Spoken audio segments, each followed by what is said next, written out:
بنات احذر شو اليوم اكلتنا، اكله زاكيه زي ام مكه. اليوم بدها تصير ام مكه. رنجة بعد ما كشرت هنيه، ها بنخشمها. هاي بتتاكل هيك زي السكره.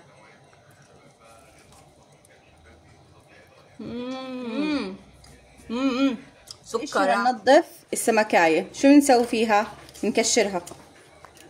تكشيرها سهل.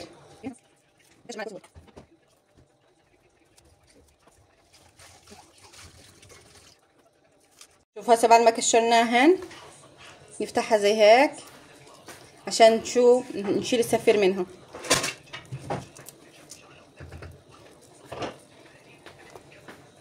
حتى البطارخ هاي بتنعمل بتنطبخ.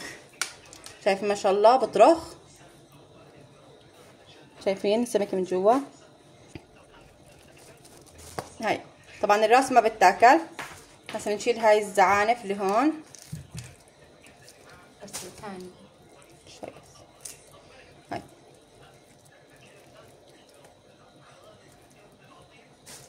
شايفين. هسه بنحاول ننظف السمكة هاي. هاي بنحاول نشيل هدول شايفين كيف بيجي؟ يعني سفير كبير. هيو هدول السفيرات كلهم بنشيلهم. شايفين؟ هسه هدول كمان بنشالوا. شايفين محلاها؟ طبعا هسه بنقطعه عادي، تقطيع عشوائي. ممكن تقطعه بالسكين بس انا بحب اقطعه هيك. شايفين؟ هاي قطع صغير يعني بنسخه. شوفوا يا بنات هيك بعد ما كشرتهم وقطعتهم. وزيت زيتون. الزبدة تسيح على الاخر وهذا الزيت يعني شوي يحمى. بعدين بحط الرنجة بس بشكل عشوائي عشان ما رح نحركهم. خلص لا تحركوهم. بدي ياخذوا بس هيك بس 5 دقائق. بدي ياخذوا من تحت تحميره وخلص. هسه هون شوفوا عندي نص كوباية من الليمون. بنضيف عليهم زي هون خل.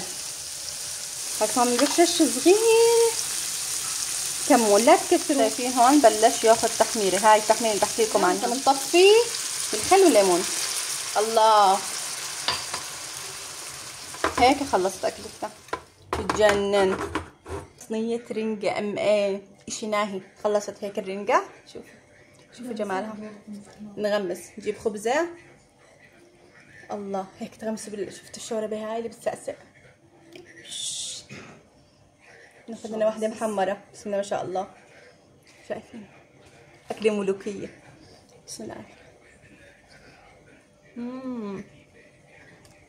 بصلة. لازم نجرب الوصفة.